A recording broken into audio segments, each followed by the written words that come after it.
Today we're going to see a scuba diver in space. Believe it or not, he's going to be outside the International Space Station, outside the cupola. Yeah, it's a very, very bad day for NASA and all the space fans. Bear with me. Okay, so we'll have a look at the original clip, normal speed, normal view, and then we're going to zoom in on a particular area at the end of this and highlight something rather telling, okay? So let's have a look at the clip, just normal.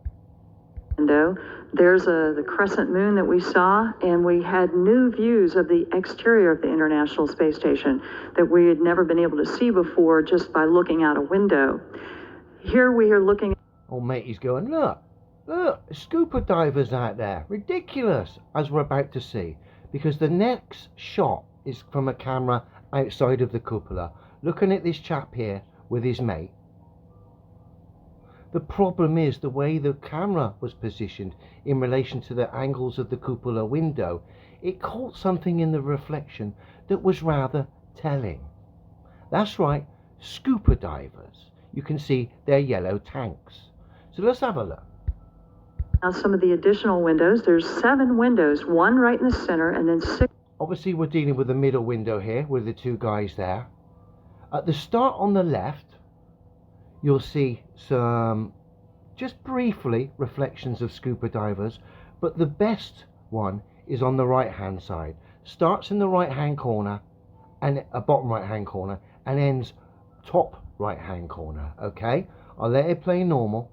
We'll play it a couple of times just so you can see these reflections going up of these scuba divers here, giving the game away. And of course, because we've got scuba divers here, that catches the attention of the so-called astronauts, and they actually look in the direction, they get distracted by them, which is what made me see this and spot this, I should say. I looked back and then saw the reflections of the scuba divers in the cupola window.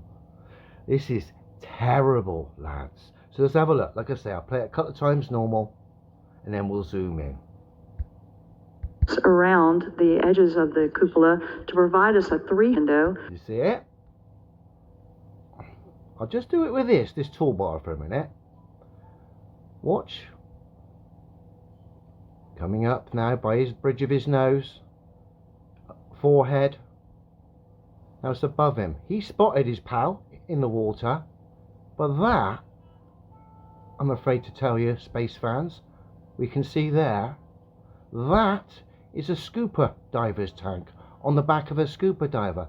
And as you can see, the so-called astronaut in the cupola has spotted him and is watching his underwater friend here do his bit. No doubt preparing some props for some so-called spacewalk which was to happen later on, where they don the silly pantomime costumes known as space costumes.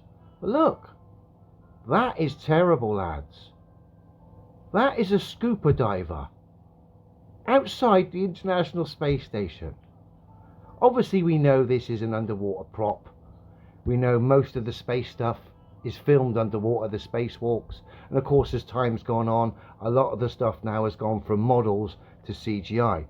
But these people use various different techniques, and of course most of the space orientated walks and stuff like this are underwater in these little setups they've got. But let's zoom in now a bit closer and have a look at this scuba diver. Bear with me. Of course, if you want further evidence, of course, we know these clowns train underwater, assisted by scuba divers with black outfits and yellow tanks. We know this. So when we zoom in now, knowing that these scuba divers are a big part of this space pantomime production that is shown to us, that is supposedly spacecraft orbiting spheres in a vacuum, yeah, we know better. And of course, when we zoom in on the said area of the cupola, we get a bit of a rare reflection showing a scuba diver with his yellow tank, kind of giving the game away. Not only did his pal give the game away, but of course the reflection of truth really gave it away, as we got to see a scuba diver in space, outside the International Space Station. Of course, highlighting this tosh for what it is. Dear, oh dear.